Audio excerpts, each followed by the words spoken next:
Olá, sejam todos muito bem-vindos. Aqui é Léo Soares, entrevistador do canal Operação Policial.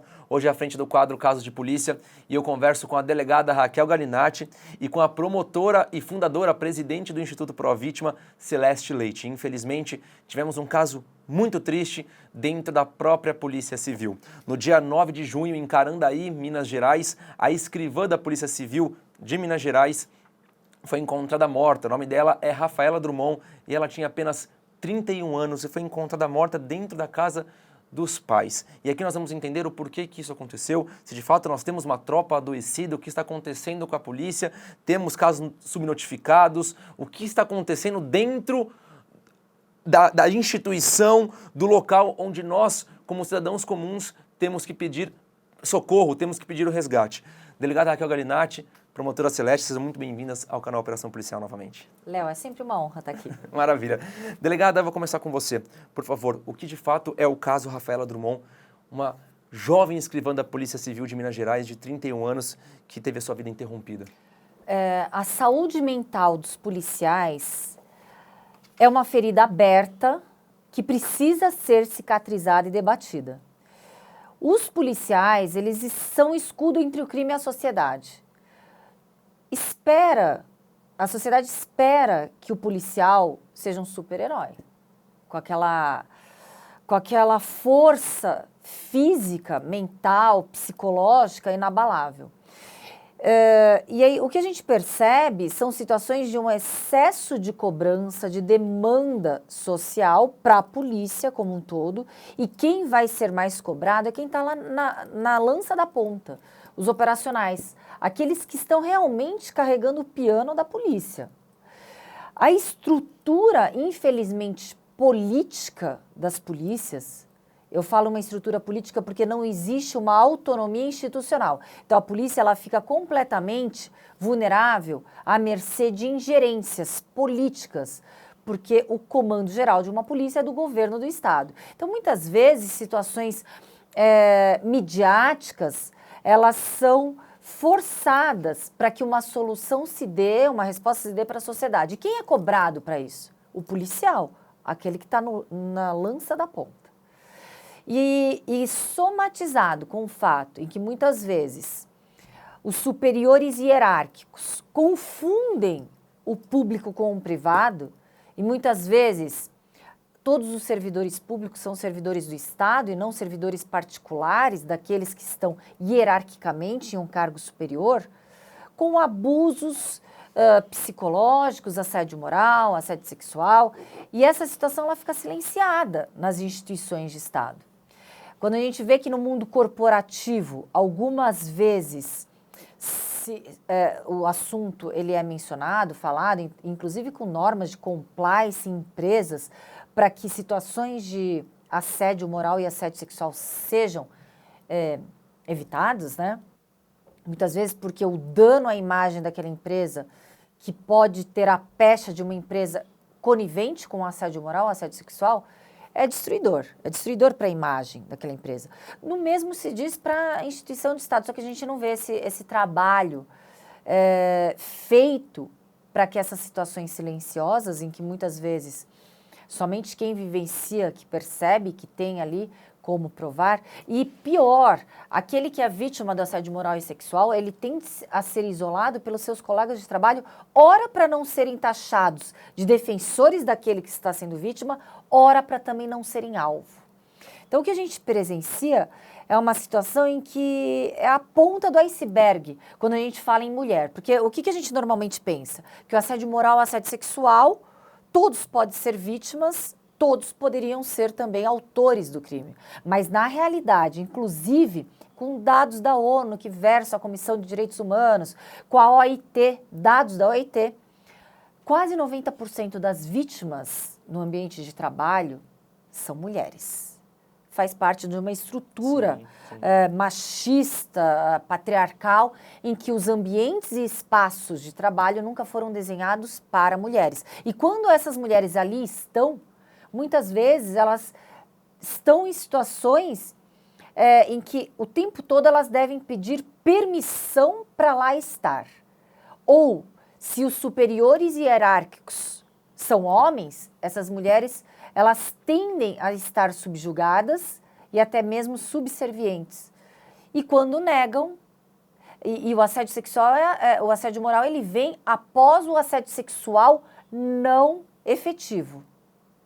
Quando o assédio sexual, o assediador sexual, ele não consegue o intuito do assédio sexual, que é a vantagem sexual daquele subordinado, ele entra na esfera do assédio moral, cruel, humilhante, vexatório para aquele que recusou ali o favor sexual para manter o emprego. Então, está em investigação, é um caso que está em investigação, é um caso que causa muita dor para a polícia e principalmente para as mulheres policiais. Nós, hoje, nas instituições policiais de segurança pública, nós não somos 20% da instituição.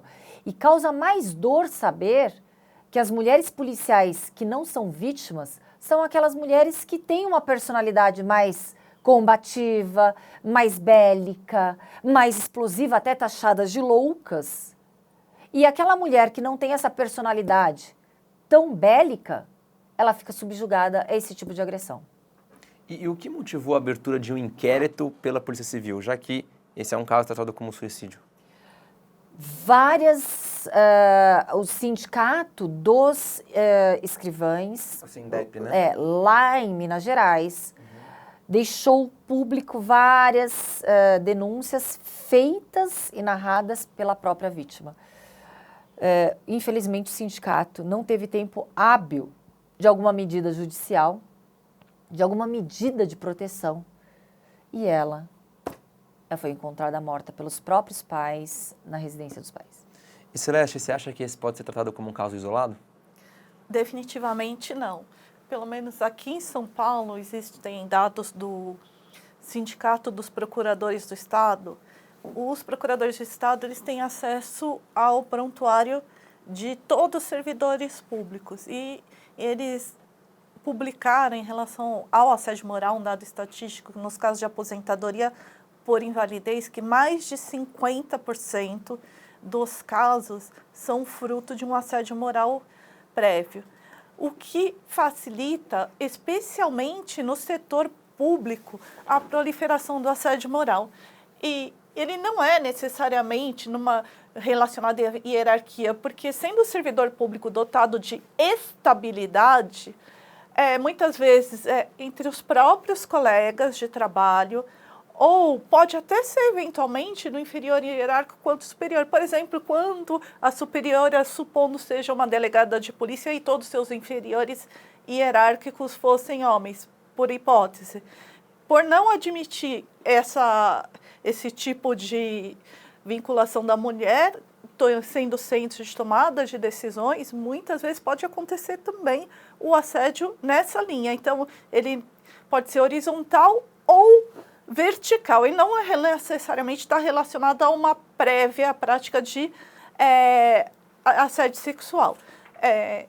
Muitas vezes, as vítimas elas são umas mais resilientes do que outras, né? Como a Raquel estava colocando as características das vítimas. Em geral, são as pessoas mais tímidas e tal. Mas quando você traz estereótipos, dizendo a mulher é louca, ela é explosiva, você está assediando moralmente aquela profissional, que ela simplesmente está tomando o mesmo tipo de tomada de decisões que um homem tomaria nesse caso. E nesse caso extremo que nós estamos analisando hoje, culminou com um suicídio. Pode-se até falar, eventualmente, na prática de um crime de auxílio, induzimento ou incitação ao suicídio, porque esse tipo de delito ele pode ser praticado por ação ou omissão.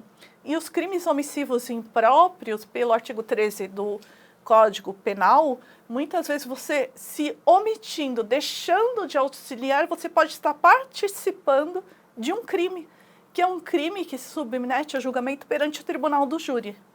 E existe alguma suspeita de acobertamento ou mesmo omissão por parte dos funcionários da delegacia onde a Rafaela trabalhava quanto aos assédios que ela sofria? Eu tive acesso apenas a alguns áudios que foram divulgados pelo Sindicato de Minas Gerais, mas ela narra nesses áudios que, de fato, estava sendo vítima de assédio moral. E o assédio moral você também pode praticar por ação ou omissão, como a delegada Raquel já explicou, porque se você silencia, quando você presencia uma vítima e deixa de tomar qualquer tipo, ou seja, para apoiar aquela vítima, seja para denunciar o colega, o superior, hierárquico, inferior, isso tanto faz porque no serviço público tem a nota da estabilidade, e aí você pode estar em qualquer posição, você está participando dessa prática de assédio moral. Pode até ser caracterizado também como uma violência psicológica nesse caso, porque foi o crime praticado contra a mulher. Então, se não entender que houve uma absorção de um delito pelo outro, há também esse crime de violência emocional. E, delegada, quais são os principais obstáculos da polícia em investigar um crime dentro da polícia, no caso da Rafaela? Não existe obstáculo. Temos as corregedorias em cada estado, correlata a cada polícia civil, então não existe obstáculo. O que também suscitou a instauração de inquérito foi justamente provas que surgiram que ela teria sido vítima de um assédio tanto moral quanto sexual. Diferentemente do assédio moral, em que não há necessidade de hierarquia e subordinação, no assédio sexual, sim, está no tipo penal. É necessário que seja um superior hierárquico que esteja exigindo uma vantagem sexual para que aquele subordinado sucumba sob temor, inclusive para a preservação do seu próprio emprego. Mas não existe, então, um assédio com cunho sexual do colega, no caso de forma horizontal, ou até mesmo dos subordinados para o superior hierárquico? Existe. Nesse caso, a gente tipifica como uma importunação sexual. Não ficará impune. O que a gente vê é que essas práticas reiteradas, elas tendem, principalmente nas instituições policiais, serem silenciosas, silenciadas, e é muito difícil termos testemunhas, porque podem ser taxados de caguetas, de X9, e ficam ali realmente como párias daquela instituição. E por isso que é urgente que tenhamos uma nova releitura dos lugares, nos espaços de homens e mulheres ocupando esses lugares. E o respeito que deve prevalecer, independentemente de instituições que têm muito arraigada a subordinação e hierarquia, que mesmo assim o respeito deva prevalecer. E nessa delegacia que ela trabalhava, que ficava em Carandaí, em Minas Gerais, algum funcionário da delegacia foi ouvido ou deve ser ouvido nessa investigação? Não tenho acesso às investigações, mas eu posso afirmar de forma categórica que sim, é necessário que os colegas de trabalho que estavam ali lotados na mesma repartição policial sejam ouvidos.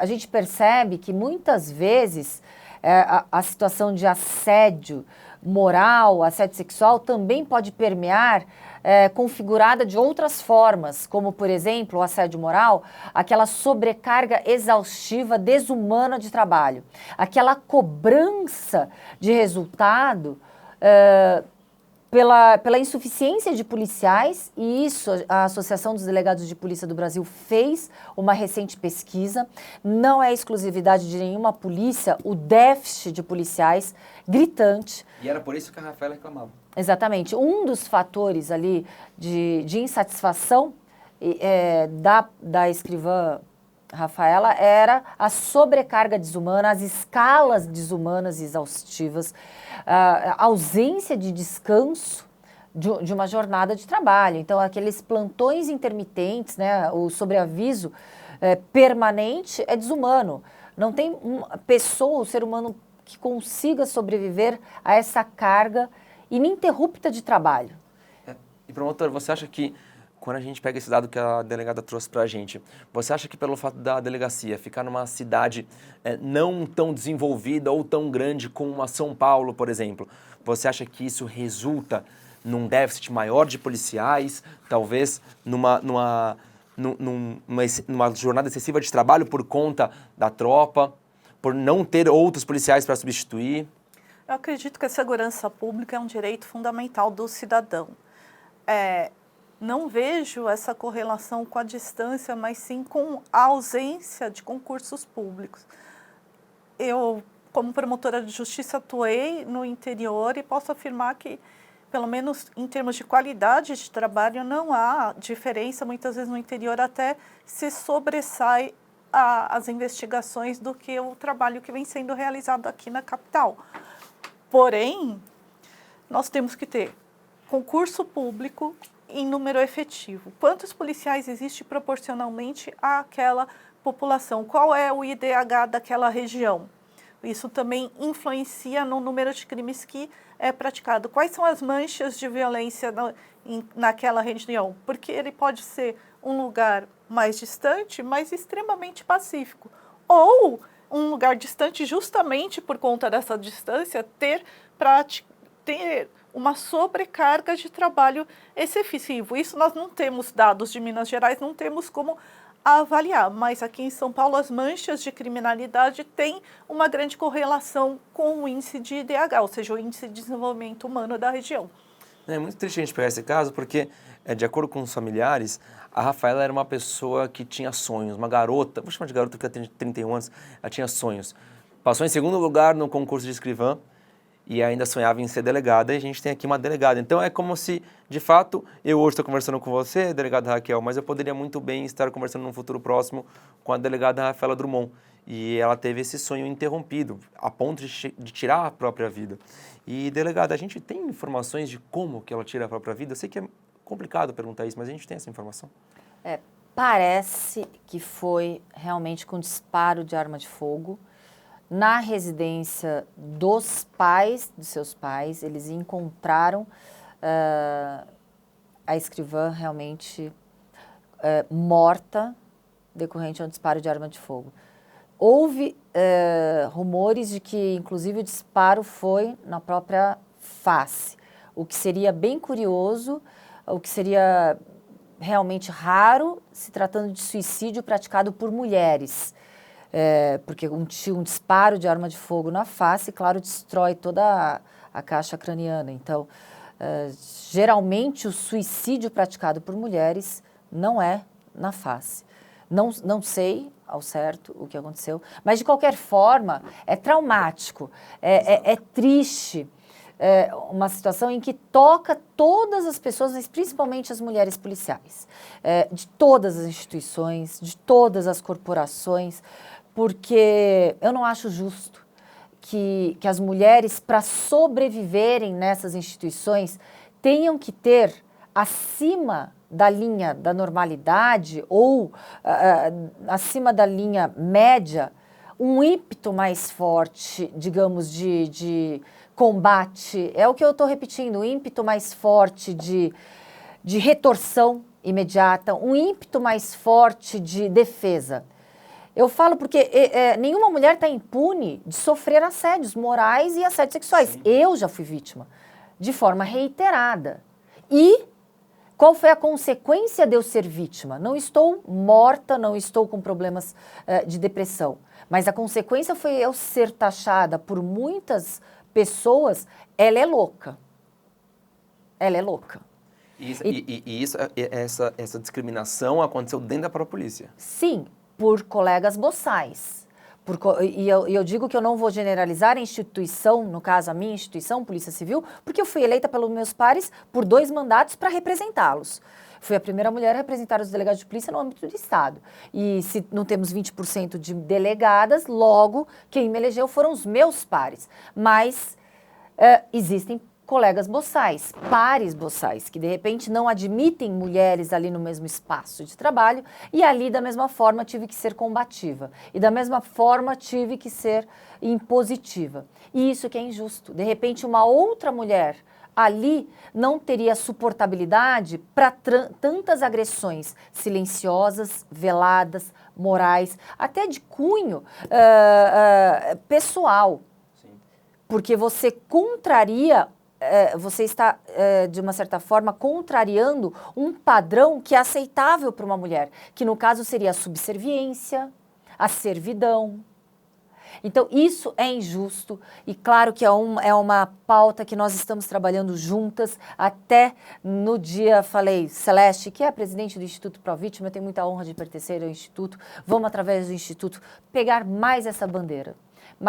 Porque assim, a gente não pode mais admitir as vítimas silenciosas e silenciadas. Exatamente. Vocês são as vozes, não tem jeito, é o que a gente fala muito aqui no nosso canal. Mas o que eu fico mais indignado é que a mulher ainda tem que pensar nisso dentro do ambiente de trabalho, pior ainda, dentro da própria polícia. Ou seja, né, parece que a mulher ainda não teve a liberdade da vida digna. É sempre ali uma preocupação. Assim, a gente trata vários casos aqui, homicídio, feminicídio.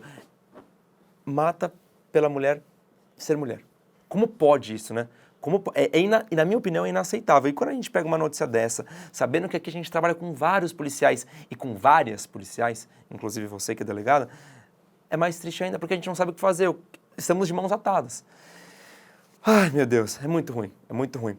E promotora, eu vou fazer uma pergunta para você. A família diz que a Rafaela omitia esse sentimento que ela vinha sofrendo de opressão, enfim, de discriminação. Você acha que que ela segurar tudo isso para si só, culminou ainda mais ardilosamente nessa própria morte dela? Bom, é comum as vítimas de assédio moral e assédio sexual, elas não verbalizarem, não buscarem uma rede de apoio, seja a própria família, seja o Instituto Pró Vítima. Como disse a Raquel, agora nós estamos empenhados em enfrentar realmente essa pauta, aportando principalmente soluções, seja na Polícia Civil, seja no Ministério Público ou Poder Judiciário, seja no serviço público de um modo geral. E sejam soluções legislativas, nós queremos soluções. E assim, por exemplo, o assédio sexual apenas é até 2 anos. Você vai se encontrar numa audiência com seu assediador, porque o meu cargo é no Juizado Especial Criminal. Atualmente eu estou no Colégio Recursal, mas diuturnamente, pela legislação, você é obrigado a oferecer um acordo de transação penal. Nós precisamos revisitar isso e pensar mais na figura da vítima, em um estatuto da vítima, e pensar quais são os direitos das vítimas e quando investigar e punir, que seja com rigor. Não tem sentido, por exemplo, que o assédio sexual seja uma pena de até 2 anos e que permita que a pessoa nem seja processada e responsabilizada por aquele crime, quando nós sabemos que o trauma, a ferida causada àquela vítima, ela pode ser permanente, perdurar por toda a vida. Como a Raquel falou, algumas mulheres são mais resilientes do que outras, mas isso vai somatizando ao longo do tempo. E ela pode desenvolver diversas doenças, como até burnout, depressão e muitas outras. E não há uma política de saúde mental no serviço público efetiva. Pelo menos na questão do Ministério Público, teve uma pesquisa do Conselho Nacional do Ministério Público, em que servidores e membros do Ministério Público relataram, mais de 80%, foi uma pesquisa anônima, relatam que sofreram assédio moral, especialmente as pessoas do sexo feminino. Então, qual é a solução? Porque se dentro da própria instituição, eu acredito que seja assim na polícia, no Ministério Público, no Judiciário, na Defensoria Pública, não existe um canal efetivo de denúncia. Se a pessoa para quem você denuncia pode ser o seu próprio algoz, porque há uma tentativa, como diz, que tem o silenciamento e as pessoas que são silenciadas sofrem assédio moral, porém são impedidas de denunciar, começam a ter perseguições sistemáticas dentro da instituição. Muitas vezes eu não digo que sejam por homens, muitas vezes até as próprias mulheres corroboram com essa situação. Então, quais são as soluções legislativas?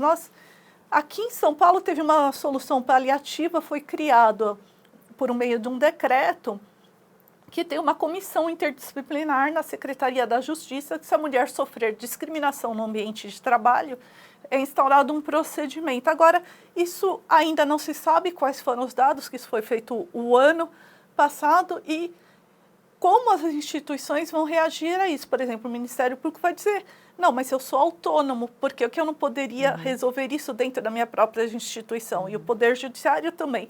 Porém, quais são as soluções que são apresentadas efetivamente? Né? Por exemplo, você entrar no site do MP, tem um ícone, denuncia assédio sexual e o assédio moral. Não vejo nenhum canal dentro da instituição para poder denunciar essa situação. E normalmente o assédio moral aconteceu com a Rafaela, né? É crescente, né? A agressividade, ela é crescente. Então, ela começa com uma reclamação, aí inicia-se na vítima uma depressão, até que a gente chega nesse último passo da morte. E eu acho que você compartilha de uma opinião junto comigo. Muito se falou das feridas da vítima, como que ela fica, e a família da Rafaela nesse momento. Então, eu gostaria de prestar minha solidariedade à família da Rafaela, meus sinceros pêsames. Espero, sinceramente, que não há dor que possa diminuir ou apaziguar esse momento, mas que o Estado reconheça e indenize a família, porque eles são as vítimas indiretas, né? Exato. E sensibilizar o legislador pela aprovação do Estatuto da Vítima, porque nós fazemos muitas leis para beneficiar criminosos e muito pouco se faz em prol das vítimas diretas, das vítimas indiretas ou mesmo coletivas. E mais uma vez, vou salientar, eu fico ainda mais indignado porque a gente trata de uma vítima que atentou contra a sua própria vida e era uma pessoa da Polícia Civil, ou seja, é a instituição a qual eu peço ajuda, a qual você pede ajuda, a qual a sociedade pede ajuda, a que está responsável por investigar vários casos. A gente já tem déficit de pessoas dentro da Polícia Civil, agora é menos uma pessoa responsável por ajudar um caso da sua família, um caso do seu amigo ou um caso de alguém por perto. Isso é muito triste. Delegada, quais são as medidas que estão sendo tomadas para prevenir novos casos, para prevenir futuros casos de assédio e melhorar a cultura do bem-estar, a cultura da convivência dentro da própria polícia? Hoje eu não vejo nenhuma medida. Eu vejo que foi apenas mais um caso em que houve sim uma comoção. Espero que essa comoção não seja temporária e rápida. Espero que seja um movimento de sim, que incite, que provoque medidas efetivas em cada instituição, em cada polícia de cada estado e que tenha uma padronização para coibir esses atos de violência.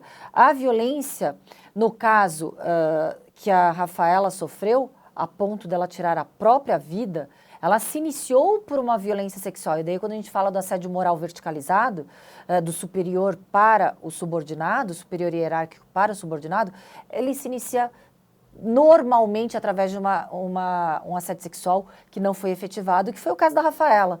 Ela se recusou às investidas sexuais do superior hierárquico, no caso, até ser taxada de todos os nomes possíveis, com uma falta de respeito completa, xingamentos, crimes contra a própria honra dela, tanto objetiva como subjetiva, de forma exposta e permanente, porque até nos grupos de WhatsApp assim a chamavam. Então é uma situação muito triste, é uma situação que é real e que é escondida. E como que a Polícia Civil pretende conduzir essa investigação para esclarecer de forma justa e imparcial esse caso da Rafaela? Eu acredito nas polícias civis de cada estado, eu acredito também nas corregedorias das respectivas polícias civis, e a gente não pode generalizar um péssimo policial, um bandido de repente travestido com uma roupagem de ser um policial com a polícia. A instituição de Estado, as polícias civis, elas têm no seu corpo policiais que são heróicos, corajosos e que cumprem a sua missão.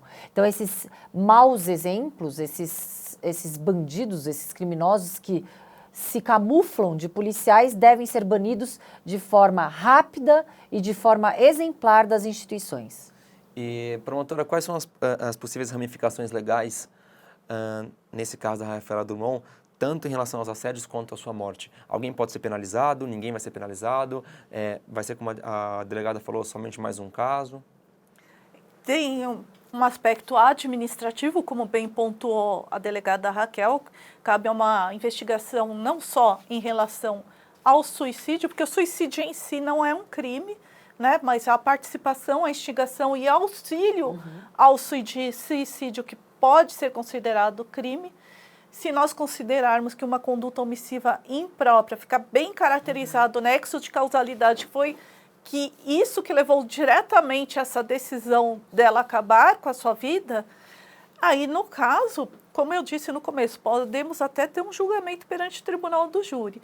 Administrativamente, a pessoa pode sofrer por penas que vão desde a admoestação penal até a demissão a bem do serviço público. No estado de São Paulo, especificamente, tem uma lei que diz que, no caso constatado o assédio moral, é cabível a demissão a bem do serviço público. Eu não sei se tem uma lei semelhante no estado de Minas Gerais, já que os fatos aconteceram lá. Mas seria interessante que nós cobrássemos, que passasse a ter uma estatística efetiva.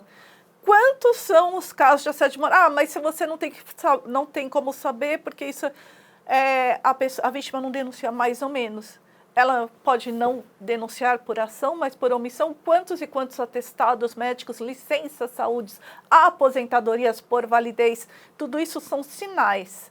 E esses sinais precisam ser investigados por cada instituição e verificar qual foi a causa do adoecimento daquele servidor. Porque, afinal de contas, ele é o nosso maior patrimônio. Sim, sim. Porque nós precisamos daqueles que servem, que nem o Ministério Público. A palavra ministério significa servir. É aquele que serve à sociedade. O policial também é um servidor público, ele serve à sociedade. Se nós não cuidarmos, se tivéssemos políticas de saúde mental dos nossos servidores, o que nós vamos esperar? Porque, normalmente, o que se recomenda é assim, você está sofrendo pressões no seu ambiente de trabalho, se remova, saia do local. Tem qualquer uma notícia semelhante que foi dada a oportunidade a Rafaela para se remover e ela recusou. Por que a pessoa que é vítima que tem que sair do seu local de trabalho?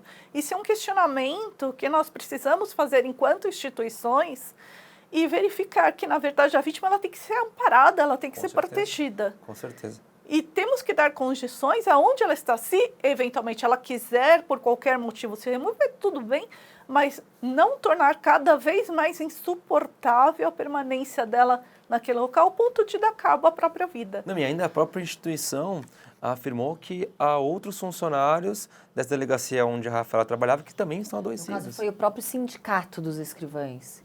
Eles relataram outras denúncias relacionadas à mesma repartição policial. Triste. E mais um caso, né, delegada? Porque há pouquíssimo tempo a gente viu praticamente um tiroteio dentro da delegacia de polícia civil, mortes dentro do Nordeste, mortes dentro da própria polícia militar. Aqui em São Paulo. Aqui em São Paulo. Então, né, esses casos estão sendo mais notificados. É aquilo, né? A gente não gostaria de ver, mas aí parece subnotificado. Quando a gente vê, espanta. Mas está acontecendo muito. Delegada, promotora, esquecemos de alguma coisa? Tem mais algum ponto que vocês querem trazer aqui para a nossa reunião? Não, só gostaria de falar parabéns pela coragem da abordagem do tema, que realmente é um tema muito espinhoso, e mais respeito aos policiais. Bom, eu reitero todas as palavras da Raquel. Realmente é lamentável nós vermos tantos ataques a policiais, quando nós que trabalhamos diretamente com eles vemos que isso não condiz com a realidade, com o trabalho e com o esforço deles. Gostaria de agradecer a Raquel pela parceria, por ser embaixadora do Instituto e por ter me proposto que nós possamos ir adiante com essa pauta. Eu tenho certeza que a gente vai conseguir um resultado com isso. E conte com o canal Operação Policial, que você sabe que, né, estaremos sempre juntos. Muito obrigado, delegada Raquel, muito obrigado, promotora Celeste. Gente, hoje nós falamos sobre o triste caso da Rafaela Drummond, de 31 anos, que tirou a própria vida. Ela era escrivã da Polícia Civil de Minas Gerais e foi encontrada morta dentro da casa dos pais, na região de Campo das Vertentes, na zona da Mata Mineira. Ela trabalhava na delegacia de Carandaí, também em Minas Gerais. E eu vou usar uma palavra que a promotora trouxe agora e que eu acho que resume essa nossa entrevista. Lamentável. Lamentável nós vermos essa situação no nosso país, ainda mais dentro da instituição da Polícia Civil.